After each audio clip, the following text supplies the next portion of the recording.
আরে বাবা, সবজি কাটার আবার নিজস্ব কোনো স্টাইল হয় নাকি? একটু অন্যরকমভাবে কেটে নিলেই সবার চোখে পড়ে।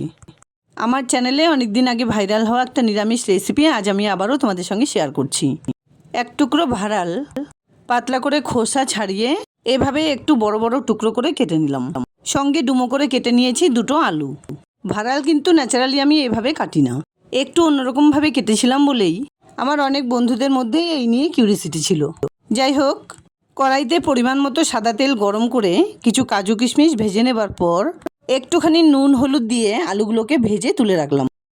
তারপর বাকি তেলে ফোড়নে তেজপাতা, শুকনো লঙ্কা, হাফ চা চামচ সাদা জিরে, কিছু গোটা গরম মশলা দিয়ে ফোড়নের খুব সুন্দর একটা গন্ধ বেরোলে হাফ কাপ ধুয়ে রাখা গোবিন্দভোগ চাল দিয়ে একটু নাড়াচাড়া করে সমস্ত ভাড়ালগুলো এর মধ্যে মিশিয়ে দিলাম। 1-1.5 মিনিট এভাবে নাড়াচাড়া করে মিশিয়ে দিলাম পরিমাণ মতো নুন, 1 চা চামচ করে হলুদ গুঁড়ো, জিরে গুঁড়ো, লঙ্কা গুঁড়ো, কাশ্মীরি লঙ্কা গুঁড়ো, 1 টেবিল চামচ আদা বাটা, 2টো টমেটো কুচি, হাফ কাপ মটরশুঁটি দিয়ে খুব ভালোভাবে সব কিছু একসঙ্গে করে কিছুক্ষণ কষিয়ে নেবার পর ভেজে রাখা আলুগুলো মিশিয়ে দিলাম। একটু নাড়াচাড়া করে ঢেকে 2-3 মিনিট এভাবে রান্না করে নিতে হবে। ঢাকনা খুলে একটু নাড়াচাড়া করে এর মধ্যে দিয়ে দিলাম 1-1.5 গ্লাস পরিমাণে জল।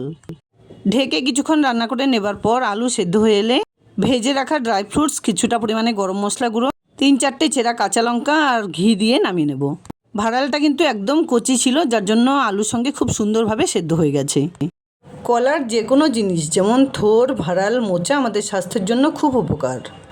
রান্নার প্রসেসটা ভালো লাগলে লাইক, শেয়ার, কমেন্টস করতে ভুলবে না প্লিজ। পুরো রেসিপিটি দেখার জন্য অসংখ্য ধন্যবাদ।